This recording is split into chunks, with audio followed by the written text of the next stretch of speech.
Welcome back to the Vires and Numeris Podcast, a Bryer, Bryer.io production. We're available on a ton of platforms over at Anchor, Spotify, Google Podcast, the whole lot. So check us out over at one of those platforms. Also available on YouTube.com under the channel name Pittsburgh Hodler. That's Pittsburgh HODLR. You can find the podcast over there as well. Special thanks to our sponsors, and I'll go through that list here quickly.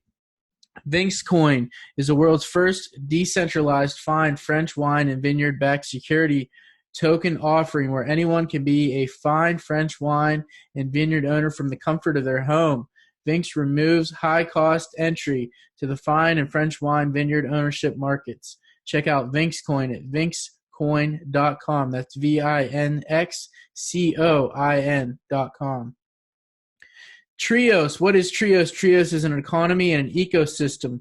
Trios is direct reference to the decentralized money that will power a new economy. In the future, the term Trios will become synonymous with cryptocurrency and virtual financial assets, their payment methods, their ecosystem, and their general use as both a utility and store of value. The Trios economy and ecosystem have been designed to operate upon concepts of universal consensus, anchored to the stable price of gold, which effectively removes volatility from the cryptocurrency marketplace, one of the biggest existing obstacles to cryptocurrency mass adoption. Visit trios.io. That's TREOS.io.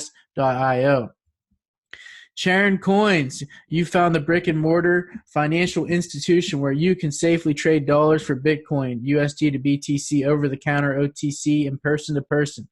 We facilitate transactions of all sizes, including high-volume transactions. Their headquarters is located in Milwaukee, servicing the MKE areas of Lakefront, East Side, River West, and all of Wakazi County. More than just being an OTC location, they're here to educate you on Bitcoin, wallets, blockchain, cryptocurrency, security, and platforms. If you're in the Milwaukee area, you can also use their Bitcoin ATM, and more locations are coming shortly. Visit CHAROCOINS. That's charoncoins.com.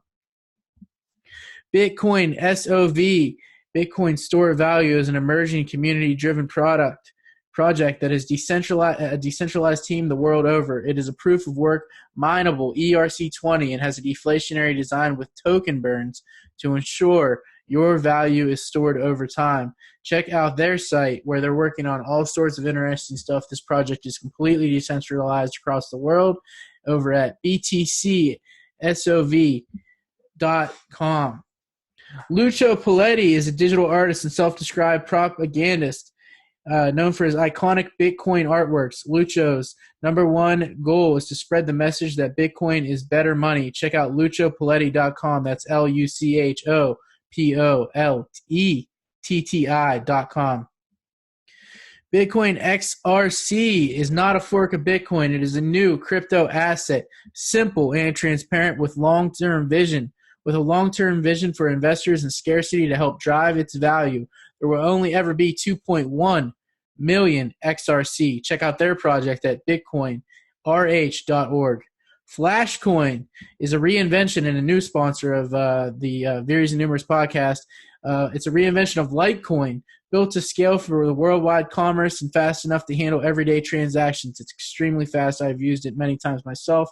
They also have a really nice wallet where you can get in there and interact with merchants all over the world and see where they're selling their goods from. I really, really like what they're doing. The flexible and easy to integrate core code allows exchanges and wallets to add Flash to their platform within hours. With a settlement time of around 5 seconds and a consensus within 2 minutes, anyone or anywhere can use the Flash mobile wallet as easily as cash or with credit or as a credit card. Visit Flashcoin, that's FLASH coin.io. And remember, anything on this podcast is not financial advice and should not be interpreted as such. You are the captain of your own ship and are in control of your financial sovereignty. You steer your own way and do it at your own peril. Always do your own research. Thanks for listening to the Vires and Numeris podcast. And I really appreciate your time today. check out our website for all of the podcasts and ones that you maybe haven't checked out yet. Thanks a lot. Here's today's episode. This is episode number 6 of the Vires and Numeris Podcast. Today's guest is Wladimir Weinbender. He's a cryptocurrency early adopter based in Switzerland, and he has created a product that I think a lot of people need to check out. It's called CryptoEtch. We'll get more into that in a little bit, but I appreciate you coming on the show today, sir. Yeah, thanks a lot for having me. Quite excited. It's my first podcast. Absolutely, man. I'm glad that I'm getting you into the podcast realm today. So you definitely should be the guest of more shows in the future. I'm sure you got a cool story. So I always start in the beginning of people's lives. I'm always interested in what people are, what drew you to the space and all that. I'll get into that. Yeah. Where did you grow up? I was born in Russia, as the name Vladimir suggests. And then we moved to Germany when I was 5. So basically I grew up in Germany. And then I went to school there, did my bachelor studies there, or undergraduate, how you call it in the US. And then moved to Switzerland to do my master's studies in quant finance. And I liked it so much in Switzerland, so I just stayed there. And so I started at the asset management firm in Zug. You might heard of that. Yeah. It's the Crypto Valley in Switzerland. Yeah, exactly. So there is a private markets asset manager. So I started there, my first permanent position. And in 2017, I think it was, when I started to get involved more and more in crypto. So I had a colleague, and he once told me in the cafeteria, "Hey, have you heard about Ethereum?" And then I thought, no, let me check it out. So he shared the link. I went to the webpage, and somehow, I went there. I saw a piece of Python code, and I was a little bit confused. So I thought I have to program something to participate there, right? So, and I somehow didn't look into it that deeply. It was quite stressful at work back then, and so I just left it.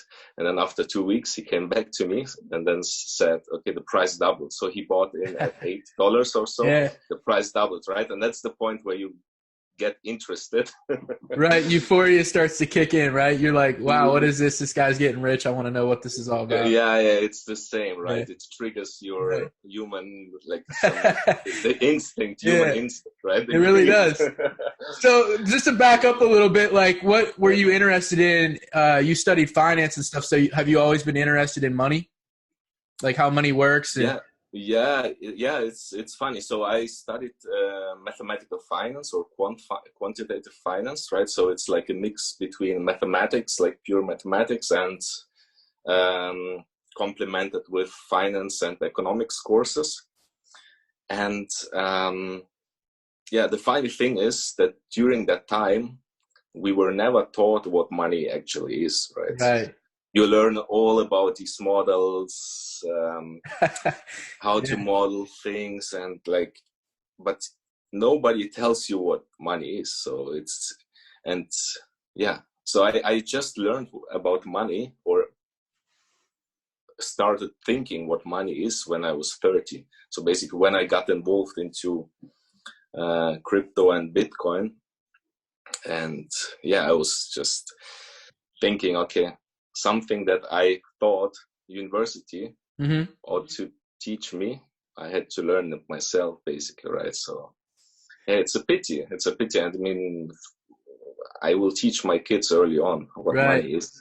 It's interesting. I went to university too here in the US, and you meet people that take business courses, or like you're talking about finance, and you expect to be taught how to create a business or something, but they don't ever teach. They just teach you how to run a business, not how to create a business. They don't teach you. They teach you how to model, do the mathematical models about money, but they don't teach you what money is. What gives it value, right?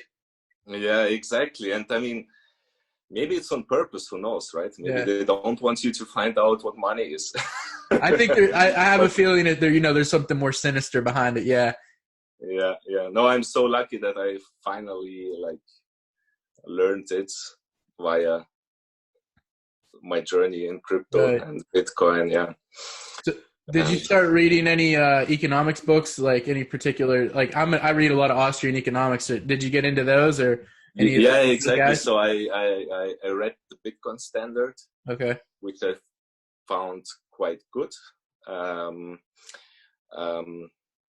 What else? All this. There's just so much online these days. You don't really have to even read the books anymore. I mean, there's like a lot of people like trying to do what I do, like, apply Austrian economics to like everything I write, like my articles or, books or anything. So you can learn a lot that way too. Yeah. It just gave me a different perspective of money, right? So you now have the fiat system where like central banks control the money supply, and then you have the other like side where you have like a fixed supply, and then I mean I don't know whether like a fixed supply would work. So because what I think is if the economy keeps growing, right, your prices tend to decrease, so also salaries might tend to decrease. And I mean, I know it from myself, right? If I have my year-end talk and someone tells me, oh, you get now less money, right? So I'm not sure. Maybe the truth is somewhere in between, right? So that's why. And I mean, I don't know, right? I'm open. Yeah, I don't know. I think nobody knows until we try. So. Right.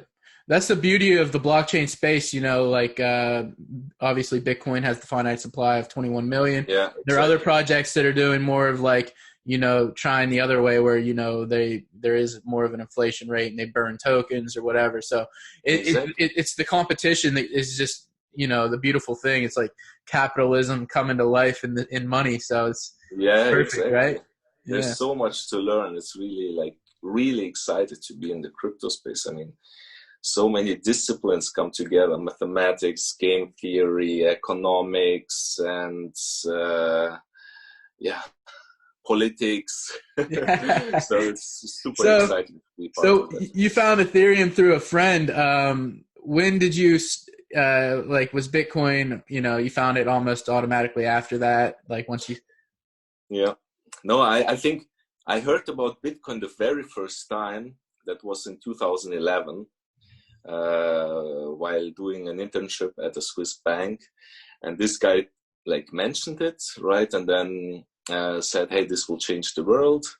And then, I mean, I was skeptical. I'm typically very skeptical about anything that I don't understand myself. So I remember I checked it out on the web, but I mean, back then there was not that much information. And then 3 years later, I did at the same bank a second internship. And we had traders sitting next to us, and there was one guy who was very excited about Bitcoin. He even held a presentation for the whole team about Bitcoin, right? During working hours. Yeah. So I also attended because I really wanted to understand it. But then he was using words like censorship resistant, unconfiscatable, right? So I mean, it was difficult for me to value these attributes if I was never directly censored or I never had wealth confiscated, right? I mean, I was a student, I didn't have any wealth back then, right? So it was kind of difficult for me to value those attributes. And then he shared the white paper, Satoshi's white paper. So I tried to read it once, I read it twice and 3 times. And I just gave up. The paper was, I don't know, it was just too complicated. I just didn't get it. Then really, I really tried, but I just didn't get it. I didn't understand what it was. And I think the missing piece back then was I just didn't understand what money is, right? And then, in 2017, I basically got into Bitcoin via Ethereum and other altcoins, right? And through a friend. And yeah, I mean, I never traded stocks before. So my first trading experience was actually with cryptocurrencies. So I bought ETH in 2017. And then, yeah, I made a little bit of profit and then asked myself, okay, what's next?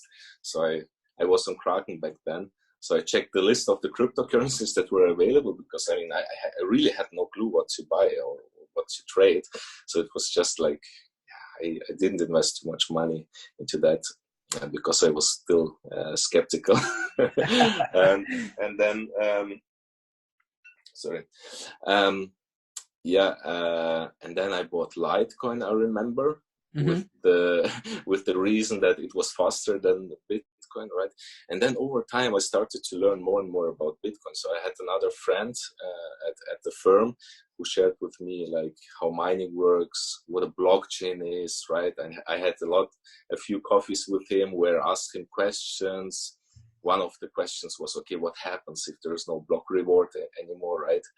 So, and I started digging deeper and deeper. And yeah, I mean, in the end, and especially after this ICO bubble, right, I ultimately converged to Bitcoin. And yeah, so most of my holdings are now in Bitcoin. So what do you think about Ethereum, though? Do you think Ethereum is going to be able to do what they've hoped to do, or do you think they're going to fall short? Because there's so much it seems like everyone's so divided over these things these days. It's like you're either a maximalist or not. And I'm not a maximalist of any project. I mean, I love Bitcoin more than the others, but I don't ridicule anyone for embracing another project. So what do you think about Ethereum? Do you think that they have a chance to still they're talking about DeFi now, and they still talk about smart contracts obviously through that? No, I'm also not a Bitcoin maximalist. I follow projects in the space because, I mean, I don't want to miss out on another opportunity, right, if it arises. And on Ethereum, I'm actually super excited about Ethereum. I took 4 courses in smart contract programming. Oh, nice. Because I just wanted to understand it. And I mean, there I really learned what it means to like create an application, deploy it to the network, and then nobody can stop it. So not even you can stop it. So during the course, we programmed like a lottery, right? Oh, cool. Publish it to nobody can stop it. No government can stop it. Nobody, right? So people can interact with the smart contract if they want. So, and I mean, just the fact that you can now build financial applications without asking a regulator or your government for permission, I mean, this is really exciting.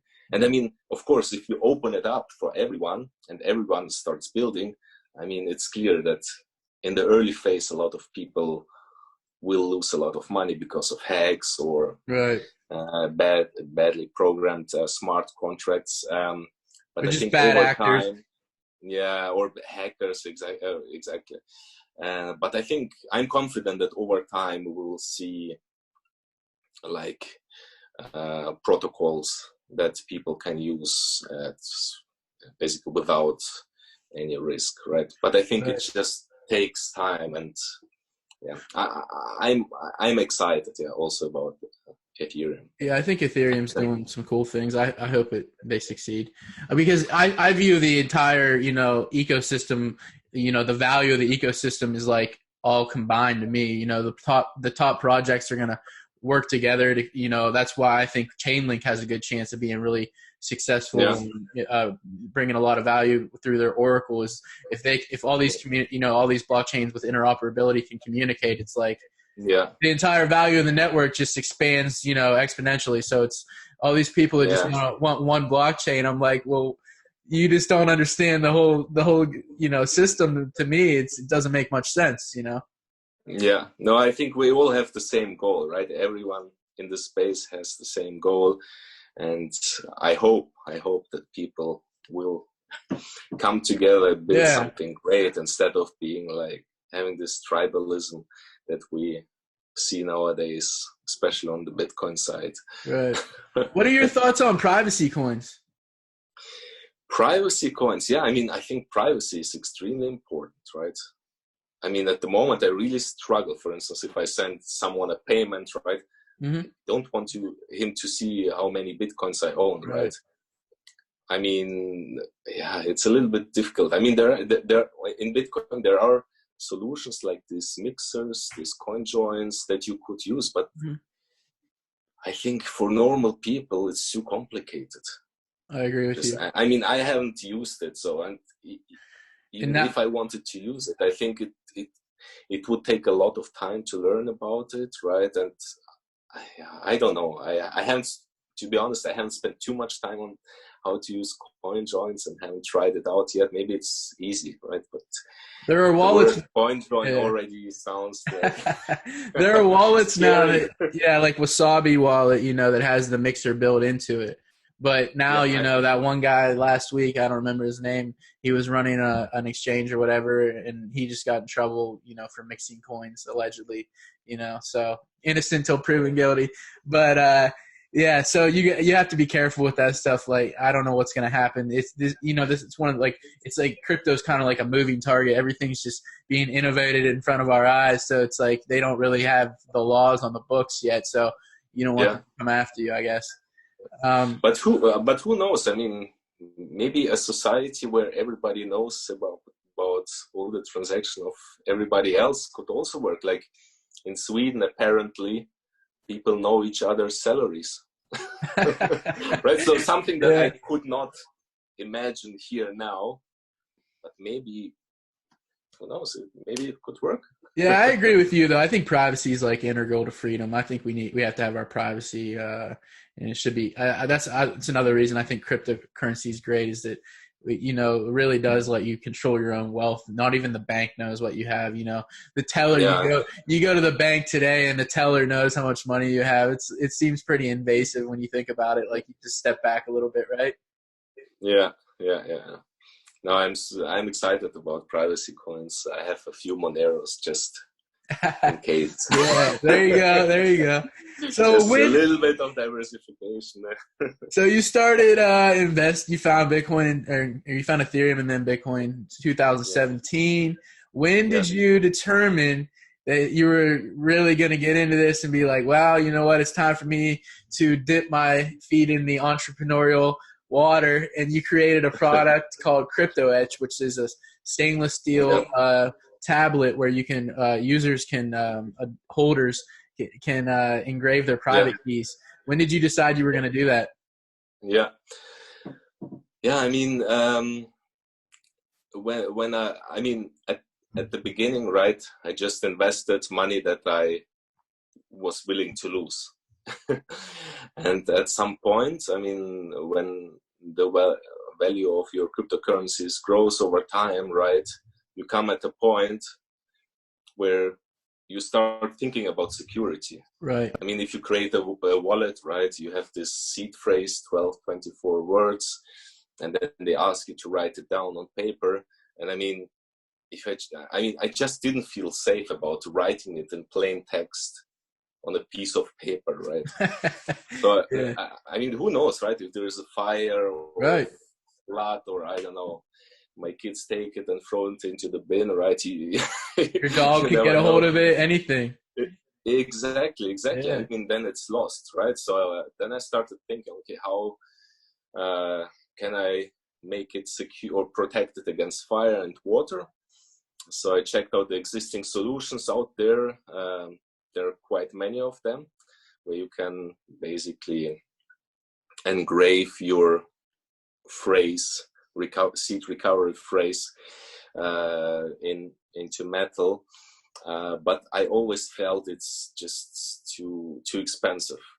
Mm-hmm. Right? I mean, sometimes I saw solutions $100 to $200, right? It was, for me personally, it was too expensive. So I wanted to create something which was very cheap, right, and affordable for everyone. So what I came up with is a process called etching.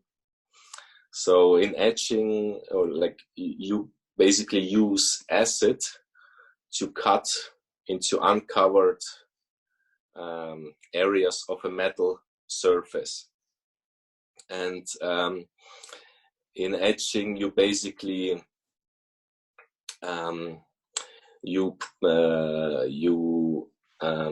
cover the surface with a varnish resistant material, right?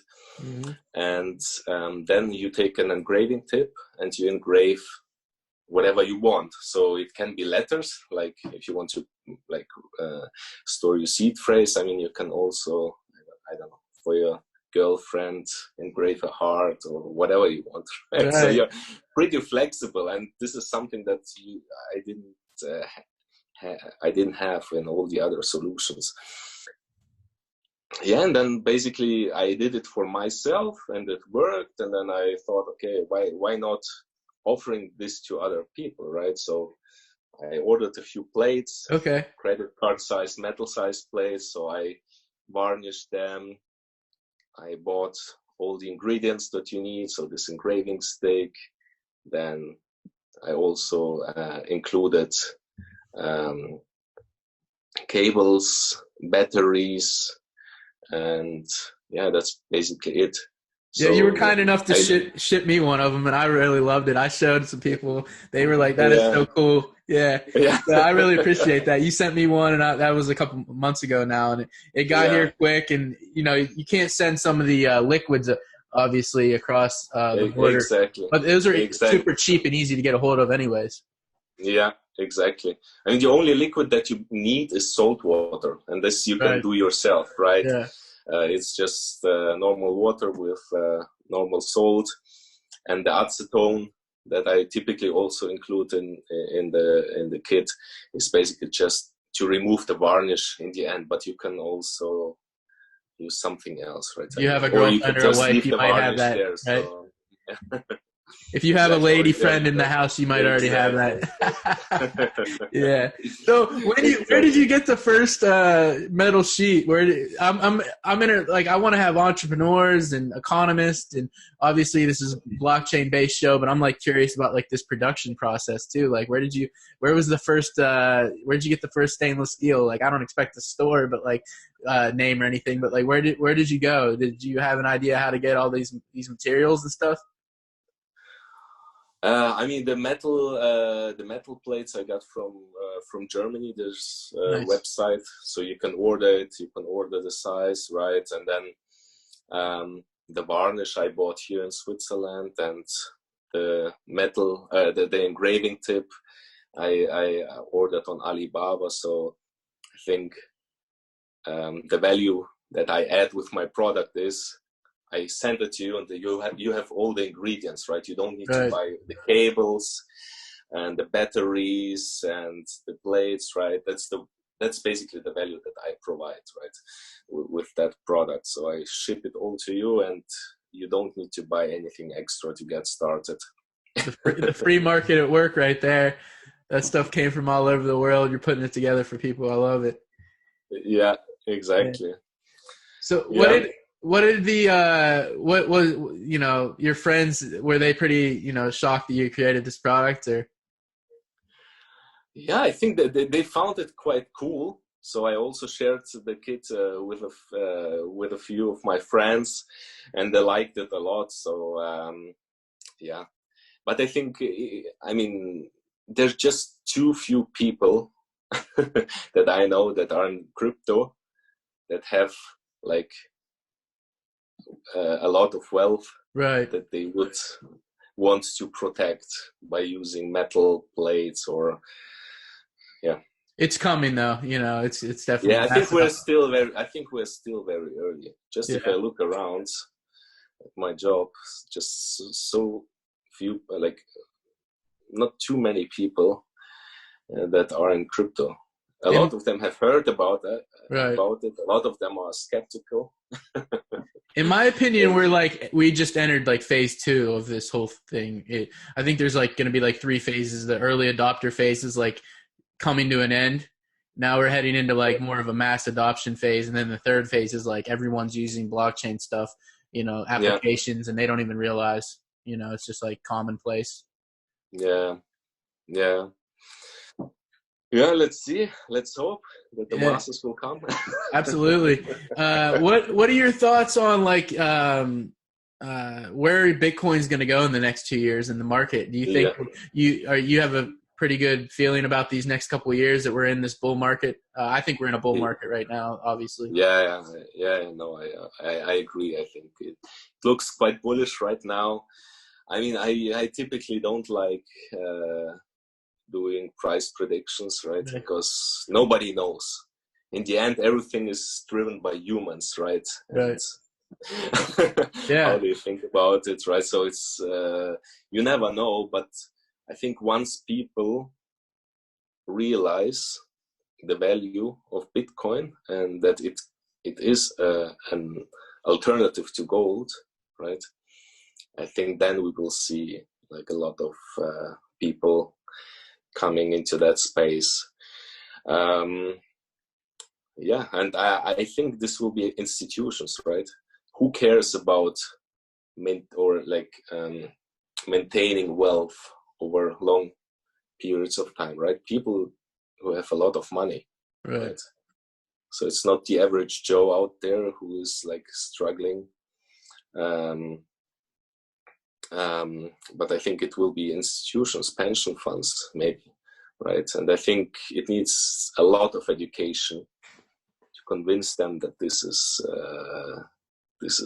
like a real alternative, right? So it's not some funky internet money anymore. So but I feel that people start realizing it slowly. Right. Very slowly. For millennia, they say that, gold was the money of the kings, and then paper is like, whatever the peasants use paper money. What do you think that, or the plebs, do you think that there's a future where gold or cryptocurrency, maybe Bitcoin, as it has emerged like as a store of value, do you think there's a future where maybe it becomes, the money of the kings or the money of the very wealthy? Is that where you see it heading, or what do you think about that? Good question.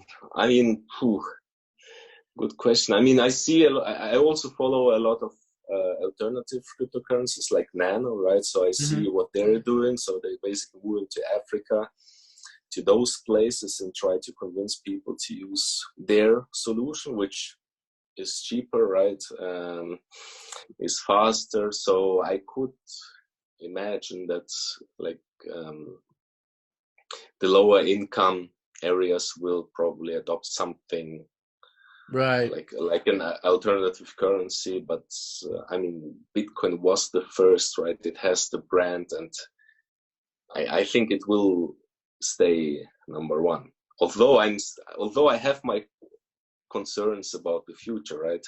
Now we have the Bitcoin halving upcoming, right? Right. So if the rewards get halved every 4 years, so I don't know. So I mean, people say we will need enough transaction fees to maintain this network. So there's still a lot of uncertainty also for me in Bitcoin. And I mean, I think we have a lot of smart people in the space, right? And I hope that we will figure it out over time.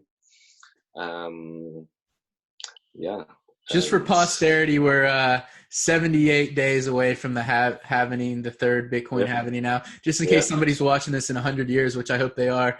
It's February. It's February 23rd, 2020, and we're getting ready for the third halvening event. It's the Bitcoin block reward is going to go from 1,800 to 900 here in 78 days.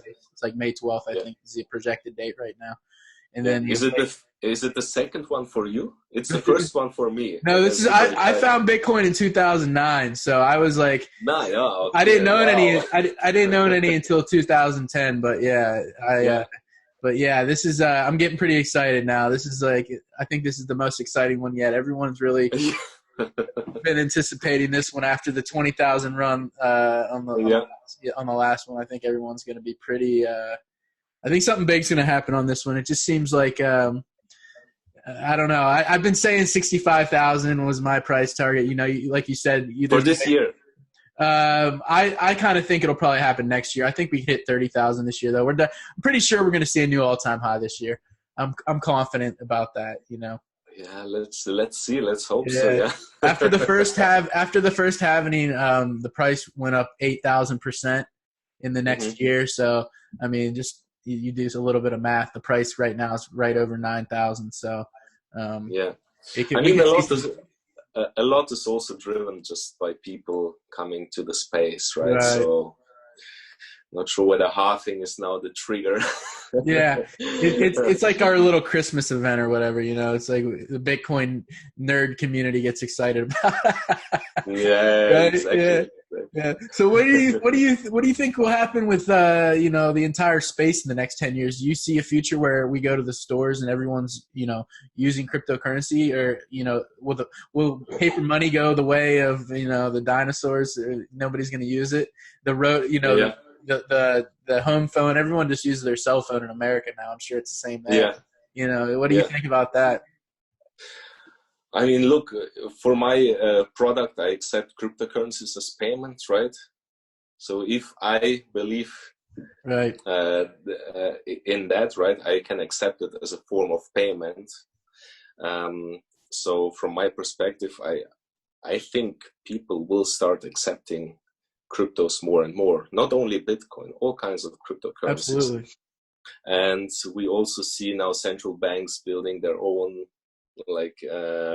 digital currencies. So let's see where this goes.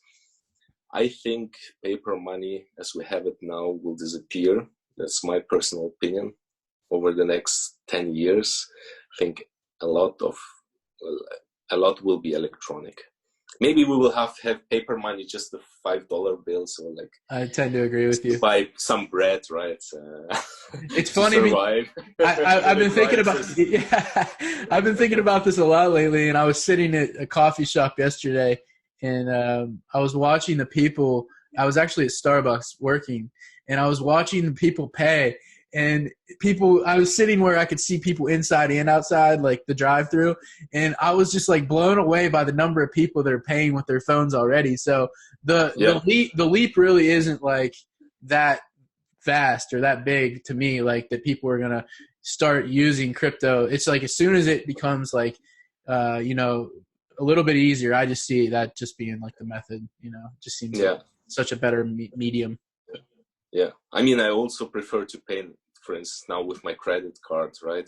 Right. I hate wearing cash and the change in my wallet, so it's dirty. Right? You don't know where. Yeah, you don't know where it's been. It's like sometimes you get a bill and it's just like filthy. You're like, this bill is just where has it been? You know? Yeah, exactly. So. The future is digital. Right. In my opinion. Yeah, we're in a digital age for sure.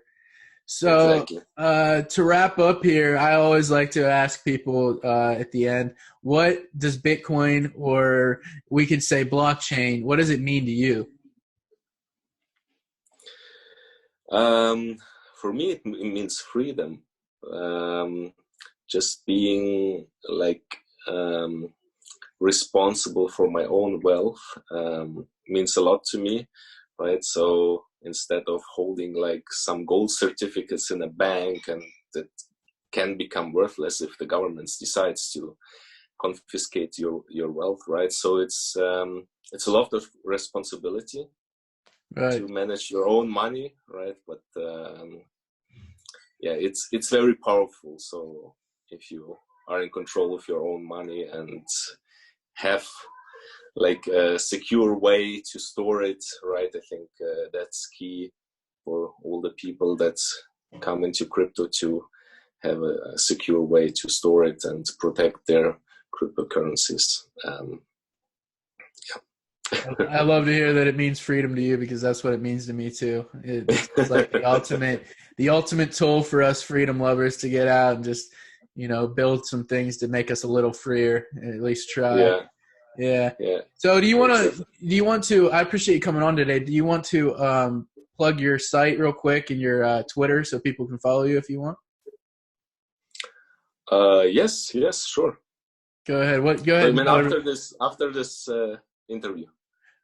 Oh, you don't want to tell? I mean, you want to tell people where to go? I'm going to put your links. Where to go? Yeah, sorry. yeah. I'm going to put your links to your stuff in the description, your Twitter, your website. But do you want to just shout it out real quick so everybody can hear you? Yeah. Go ahead. Yeah. So the page is CryptoEtch.com, and yeah, I also have a Twitter account for that company. So CryptoEtch, the same, and then my own Twitter handle is Valodia1987. Maybe a little bit difficult too. Yeah, I'll have it down in the description for everyone too. So yeah, exactly. I appreciate you coming on, sir. I'll definitely like to have you on in the future too. Maybe we'll get together here in the next year, and we'll be at new all-time highs. Hopefully in 100 years. Yeah, hopefully somebody's watching this someday and Bitcoin's $1 million and they're like, look at these guys that paved the way. Yeah. Yeah. All right, man. Thanks for having me. It was quite cool. Absolutely. We'll do it again. I appreciate it.